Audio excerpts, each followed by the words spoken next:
नमस्कार दोस्तों, स्वागत है मेरी कविता चैनल पर आप सबका। मित्रों, साथियों, ये आप सबका चैनल है। इस चैनल के माध्यम से इसमें होने वाली परीक्षा के उपयोगी प्रश्न कक्षा 10 हिंदी काव्यखंड आपके सामने रखता हूं और ये बहुत ही इम्पोर्टेंट प्रश्न हैं। उम्मीद करता हूं आपको पसंद आएंगे। आप लाइक सब्सक्राइब करेंगे और इन ऑब्जेक्टिव टाइप प्रश्नों का लाभ उठाएंगे। धन्यवाद। पहला प्रश्न है, सूरदास की 3 प्रमुख रचनाएं कौन कौन सी हैं? इसका उत्तर है सूरसागर, सूरसारावली, साहित्य लहरी। नेक्स्ट है, उद्धव को बड़भागी किसने कहा? इसका उत्तर है गोपियों ने। फिर है, प्रीति नदी में कौन सा अलंकार है और प्रीति नदी किसको कहा गया है? इसका उत्तर है, प्रीति नदी में रूपक अलंकार है और श्री कृष्ण को कहा गया है। फिर है, गोपियों का योग संदेश किसके समान कड़वा है? इसका उत्तर है, कड़वी ककड़ी के समान। फिर है, मन की चक्री और तगा का क्या अर्थ है? मन की अस्थिरता और तगा का अर्थ धागा है। फिर है, श्री कृष्ण की तुलना किससे की गई है? हाइल पक्षी से। रामचरितमानस की भाषा और छंद कौन कौन से हैं? इसका उत्तर है, रामचरितमानस की भाषा अवधी है और इसमें 2 प्रमुख छंद हैं, दोहा और चौपाई। अगला प्रश्न है हमारा कि सूरदास जी के और तुलसीदास जी के आराध्य देव कौन कौन हैं? सूरदास जी के आराध्य देव श्री कृष्ण हैं और तुलसीदास जी के आराध्य देव श्री राम हैं। अगला प्रश्न है, भृगुकुल केतु शब्द किसके लिए प्रयुक्त हुआ है? इसका उत्तर है, परशुराम जी के लिए। फिर है, कौशिक शब्द का प्रयोग किसके लिए प्रयुक्त हुआ है? इसका उत्तर है, विश्वामित्र। अयमय खांडव ने अयमय, इसमें अयमय का अर्थ क्या है? लोहे का बना हुआ। अगला प्रश्न है, कोटि कुलिस किसके समान बताया गया है? वज्र के समान, और इसमें अनुप्रास अलंकार समाहित है। नेक्स्ट प्रश्न है हमारा,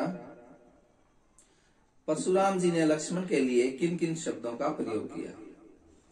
कुटिल, कालवश, निजकुल, घालक, इन शब्दों का प्रयोग किया। अगला प्रश्न हमारा है, श्री ब्रजदुल्हा किसे कहा है? तो देव ने, कवि ने इसको श्री कृष्ण को कहा है। उसके बाद है, करी किंकनी धुनाई की मधुराई, इसमें कौन सा अलंकार है? तो इसमें अनुप्रास अलंकार है। उसके बाद है, कवि देव की भाषा कौन सी है? ब्रज भाषा है। जग मंदिर किसको कहा गया है? श्री कृष्ण को कहा गया है। श्री ब्रजदुल्हा कौन है? श्री कृष्ण जी है। फिर प्रश्न है हमारा, जग मंदिर दीपक में कौन सा अलंकार है? तो इसमें जग रूपी मंदिर है, मंदिर का दीपक है, तो रूपक अलंकार है इसमें। फिर है, बसंत को किसका पुत्र बताया गया है? बसंत को कामदेव का पुत्र बताया गया है। अगला प्रश्न है हमारा, फर्श पर चांदनी कैसी दिखाई देती है? दूध के झाग जैसी दिखाई देती है। प्रश्न है, कीर का क्या अर्थ होता है? कीर का अर्थ होता है तोता। आत्मकथ्य कविता के कवि कौन हैं? इसका उत्तर है, श्री जयशंकर प्रसाद। नेक्स्ट है, मधुप किसे कहा गया है? तो मन को कहा गया है, मधुप, मन। उसके बाद है हमारा प्रश्न, स्मृति का पाथेय से क्या अभिप्राय है? स्मृति का पाथेय जीवन की जो मधुर सुखद अनुभूतियां हैं उनको कहा गया। रीति गागर से क्या अभिप्राय है? भावहीन मन को रीति गागर कहा गया है। मधुर चांदनी रात क्या है? जीवन की जो मीठी यादें हैं उनको मधुर चांदनी रात कहा गया है। आत्मकथ्य कविता में संसार को कैसा कहा है? नश्वर कहा गया। मधुर चांदनी रात को क्या कहा गया है? जीवन की मीठी यादें। कवि के आलिंगन में आकर कौन मुस्कुराकर भाग गया? तो सुख मुस्कुराकर भाग गया। प्रश्न है, थक कर अभी मौन कौन सोई हुई है? व्यथा सोई हुई है। हमारा अगला प्रश्न है, उत्साह और अट नहीं रही है कविता के कवि कौन है? इसका उत्तर है सूर्यकांत त्रिपाठी निराला। अगला प्रश्न है, निराला जी को सबसे बड़ा दुख क्या हुआ? उनकी बेटी और उनकी पत्नी की मृत्यु। निराला ने सबसे पहले किस छंद का प्रयोग किया? इसका उत्तर है मुक्त छंद का, यानी छंदबद्ध कविताएं लिखी जाती थी, साहित्य रचा जाता था और सबसे पहले इन्होंने छंदों के बंधन को तोड़ा और मुक्त छंद की रचना की। इसके बाद प्रश्न है, उत्साह कविता में बादलों के अंदर क्या छिपा है? वज्र छिपा है। हमारा नेक्स्ट प्रश्न है,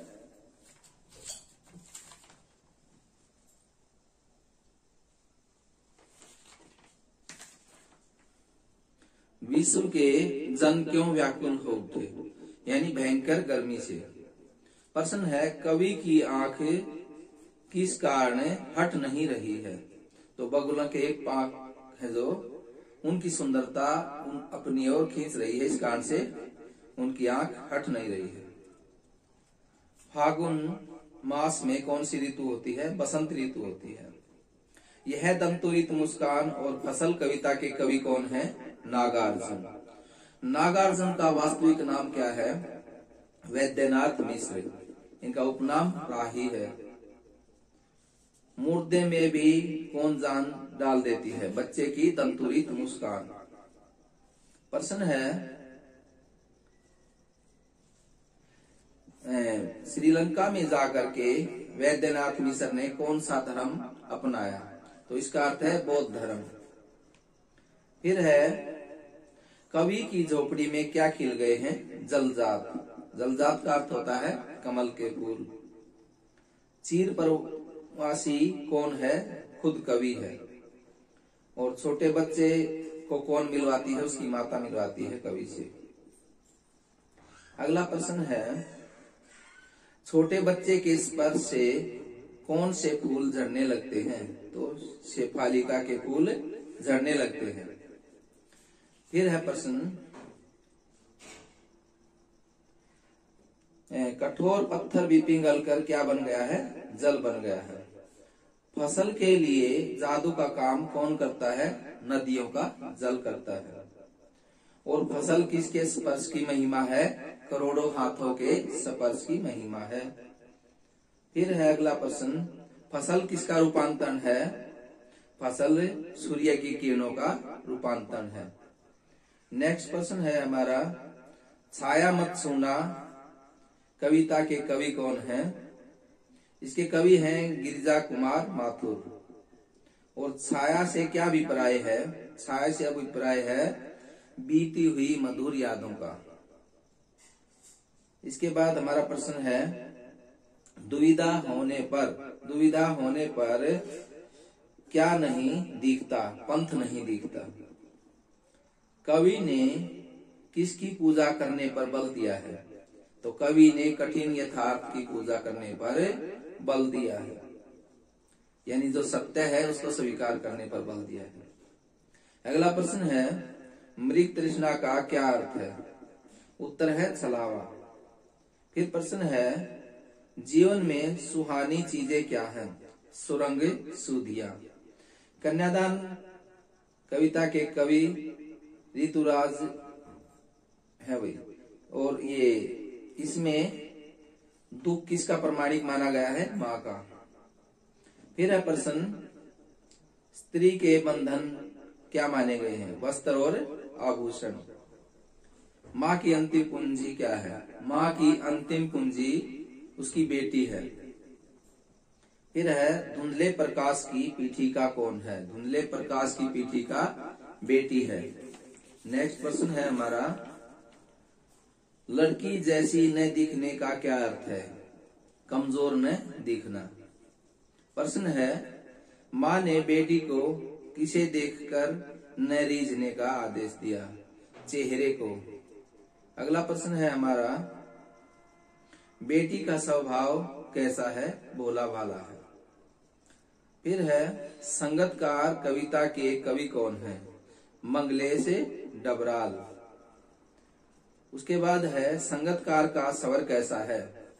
जिसका उत्तर है सुंदर, कोमल और कांपता हुआ। अंतरे की जटिल तानों के जंगल में कौन सा अलंकार है? रूपक अलंकार है। प्रश्न है, संगतकार का काम क्या है? मुख्य गायक की आवाज में आवाज मिलाना, तान के जंगल में भटकने पर स्थायी भाव पर मुख्य गायक को लाना। अगला प्रश्न है, तार सप्तक किसे कहा गया है? सरगम के ऊंचे स्वर को तार सप्तक कहा गया है। प्रश्न है, संगतकार के धीमे स्वर का क्या अर्थ है? उसकी मानवता। प्रश्न है, मुख्य गायक का भारी स्वर किसके समान होता है? उत्तर है चट्टान जैसा। स्थाई किसे कहते हैं? इसका उत्तर है गीत की मुख्य टेक को। धन्यवाद दोस्तों, आपने हमारी वीडियो सुनी।